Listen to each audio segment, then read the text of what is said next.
I don't know about you, but I am so sick and tired of in the DC swamp dragging their feet on stimulus.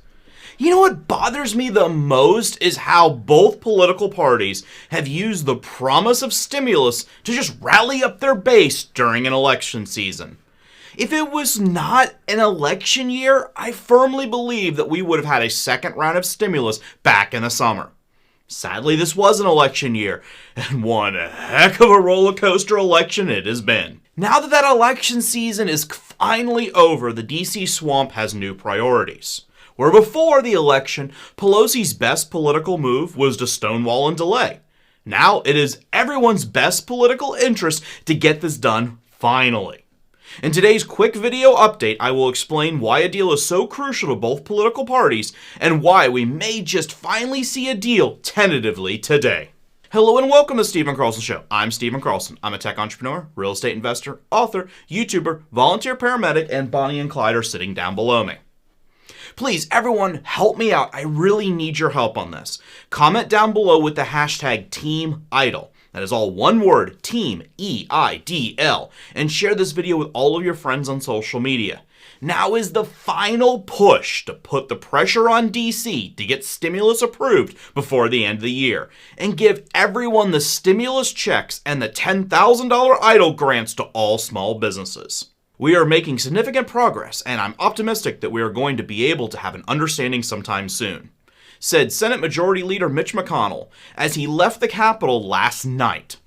Politico is reporting that top lawmakers vowed that they would not head home for the end of the year until they pass a strong coronavirus relief bill.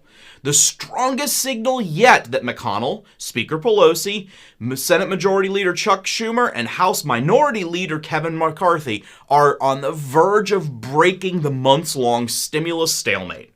Congress has not passed a significant new round of aid since back in April.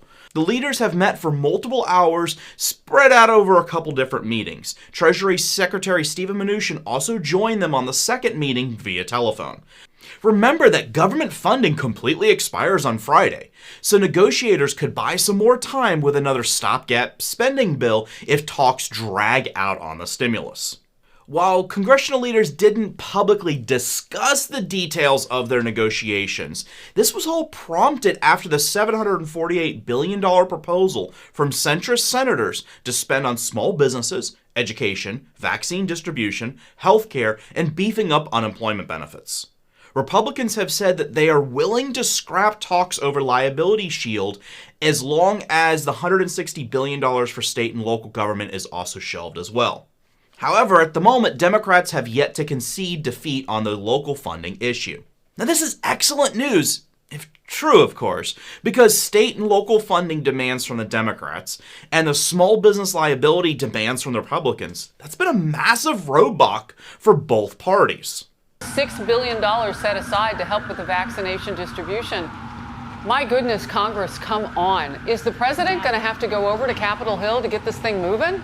Look, we want to see this get done. And, I talked with the chief of staff about this morning. And, he said Nancy Pelosi, unfortunately, is putting the interests of trial lawyers first here because, look, these trial lawyers are the ones who are going to go after small businesses who that's the last thing they need is as they're trying to weather through COVID is all of this litigation and liability on their hands. And she's prioritizing the interests of trial lawyers, unfortunately, over that of the American people. And we also want the money to go directly to the American people in forms of direct payment checks, not siphoned through state and local governments where it never really sees the light of day. So that's our priority. But come on, Nancy Pelosi, come get serious and negotiate with us. That's what we're asking for.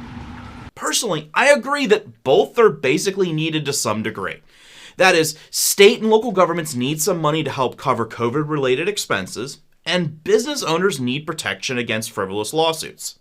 The problem is both of these topics, while completely logical on the surface to just about everybody, they've become political talking points. And once that happens in our completely screwed up two-party system, everyone digs in their feet and they just completely refuse to budge, as that would show political weakness.